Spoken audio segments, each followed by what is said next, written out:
நான் உங்க விஜய். நாம இன்னைக்கு இந்த வீடியோல என்ன பார்க்க போறோம் அப்படிங்கறத தம்ப்நெயிலே பார்த்திருப்பீங்க.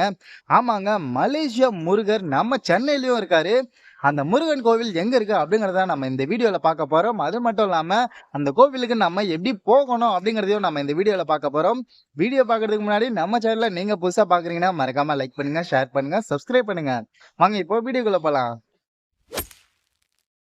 நம்ம சென்னையில இருக்கிற இந்த மலேசியன் முருகன் கோவில் எங்க இருக்கு அப்படின்னு கேட்டீங்கன்னா அம்பத்தூர்ல தான் இருக்கு. அதனால நம்ம இப்போ அம்பத்தூர் போறதுக்காக வள்ளலார் நகர் பஸ் டிப்போக்கு வந்திருக்கோம். இங்க இருந்து பார்த்தோம்னா 48B பஸ்ல ஏறி நம்ம டைரக்டா புதூர் வரைக்கும் டிராவல் பண்ண போறோம்.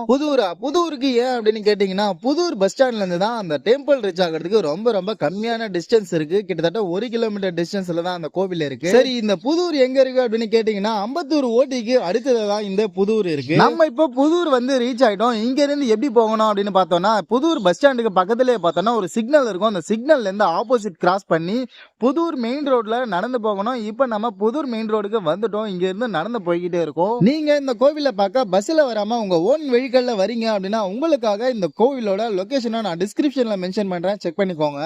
நம்ம அப்படியே புதூர் மெயின் ரோட்ல நடந்து வந்துகிட்டே இருந்தோம்னா ரைட் ஹேண்ட் சைட்ல இந்த அபிராமிபுரம் மெயின் ரோடு வரும். இந்த அபிராமிபுரம் மெயின் ரோட்ல நம்ம ரைட் கட் பண்ணிக்கிட்டு உள்ள போகணும். ஆனா இந்த கோவில் ரீச் ஆகிறதுக்கு நிறைய வேஸ் இருக்கு. ஆனா நம்ம இப்போ இந்த வேல போறோம். இப்போ நம்ம இந்த கோவிலை பார்க்க மதியான நேரத்துல போறோம். இந்த நேரத்துல இந்த கோவில் ஓபன்ல இருக்குமா இல்ல க்ளோஸ் பண்ணிருப்பாங்களா அப்படின்னு தெரியல. ஏன்னா நம்ம இந்த கோவிலோட டைமிங் என்னன்னு தெரியாம தான் போறோம். ஏன்னா இந்த கோவிலோட டைமிங் கூகுள்ல எங்கேயுமே மென்ஷன் பண்ணல. அதனால நம்ம அங்க போயிட்டு பாத்துக்கலாம் அப்படின்னு சொல்லிட்டு தான் போறோம். நம்ம இந்த அபிராமிபுரம் மெயின் ரோட்ல நடந்து வந்ததுமே அடுத்ததா பார்த்தோம்னா திருமலை பிரியா நகர் மெயின் ரோட்ல ரைட் ஹேண்ட் சைடு கட் பண்ணிக்கிட்டு உள்ள போகணும். அப்படியே உள்ள கொஞ்ச தூரம் நடந்து வந்தோம்னா நம்மளுக்கு இந்த பிரம்மாண்ட மலேசியா முருகனோட ஸ்டாச்சு தெரியும். பார்க்கவே வேற லெவல்ல இருக்கு இந்த ஒரு ஸ்டாச்சு. நம்ம இந்த கோவிலை பார்க்க வர்றதுக்கான மெயின் ரீசனே இந்த ஒரு பிரம்மாண்ட அழகான முருகனுடைய ஸ்டாச்சு எங்க இருக்கு அப்படின்னு கேட்டீங்கன்னா இந்த ஸ்டாச்சு கோவிலோட பின்பக்கம் இருக்கு. பிரம்மாண்டமா இருக்குல்ல, இந்த ஸ்டாச்சுவை பார்க்கறதுக்கே வேற லெவல்ல இருக்கு. பார்த்துக்கிட்டே இருக்கணும்னு தோணுது. இந்த ஸ்டாச்சுவும் இந்த கோவிலும் ரீமாடுலேஷன் பண்ணி இப்போ வேற லெவல்ல கட்டி இருக்காங்க. இதுக்கு முன்னாடி பார்த்தோம்னா 50 வருஷமா இங்க ஒரு வேல் மட்டும் தான் இருந்தது அப்படின்னு சொல்றாங்க. இப்ப பார்த்தோம்னா இந்த கோவில் சன்னதியில முருகனோட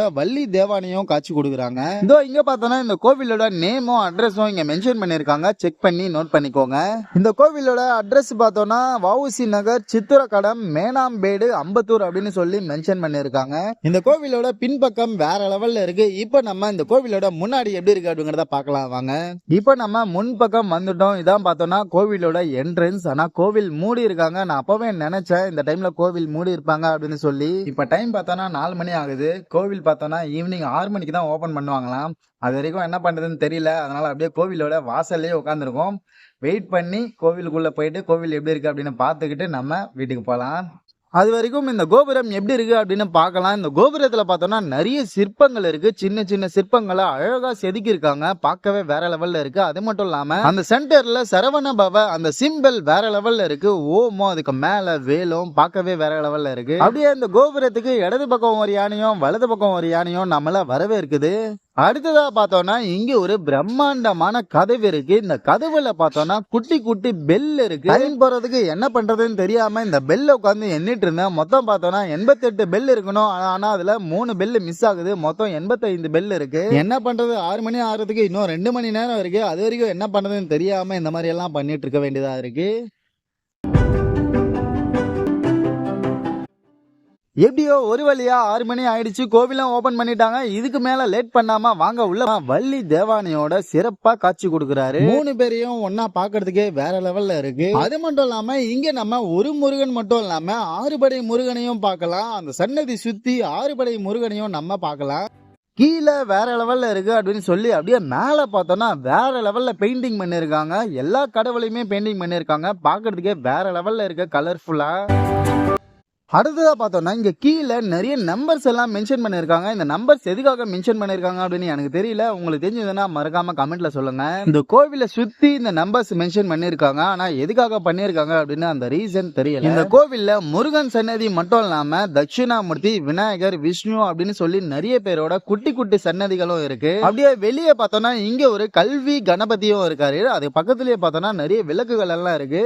பொதுவா கோவில் அப்படின்னு சொன்னாலே நிறைய பேர் வேண்டிக்கிட்டு விளக்குகளை ஏத்துவாங்க. சொல்லுவாங்க. அந்த மாதிரி இந்த கோவில்ல கோவிலுக்குள்ள விளக்குகளை ஏத்தக்கூடாது அப்படின்னு சொல்றாங்க. விளக்குகளை ஏத்துறதா இருந்தா இந்த ஒரு இடத்துல ஏத்தலாம் அப்படின்னு சொல்றாங்க. இந்த கோவிலோட டைமிங் என்னன்னா காலையில 6 மணிலேருந்து 8 மணி வரைக்கும் ஓப்பன்ல இருக்கும். ஈவினிங் 6 மணிலேருந்து 8 மணி வரைக்கும் ஓப்பன்ல இருக்கும். இதுவே பொங்கலுக்கு அடுத்தது பார்த்தோம்னா காலையில 6 மணிலேருந்து 9 மணி வரைக்கும் ஓப்பன்ல இருக்கும் அப்படின்னு சொல்றாங்க. நீங்க இந்த கோவிலை பார்க்க வரும்போது இந்த டைமிங்கை செக் பண்ணிக்கிட்டு வாங்க. அது மட்டும் இல்லாம இந்த கோவில் ரொம்ப ரொம்ப பீஸ்ஃபுல்லாகவும் ரொம்ப சைலண்டாவும் இருக்கு. நம்ம நார்மல் டேஸ்ல இந்த கோவிலுக்கு வந்தாதான் இந்த ஒரு டைமிங். ஆனா விசேஷ நாட்கள்ல வந்தோம்னா இன்னும் கொஞ்ச நேரம் கூடுதலா இந்த கோவில் ஓப்பன்லயே இருக்கும். ஆனா இந்த கோவிலுக்கு நாம வந்து உள்ள பார்க்கலனாலும் பிரச்சனை இல்லை. ஏன்னா இந்த கோவிலுக்கு பின்பக்கம் அவ்வளோ அழகா முருகன் நமக்கு காட்சி கொடுக்கிறாரு.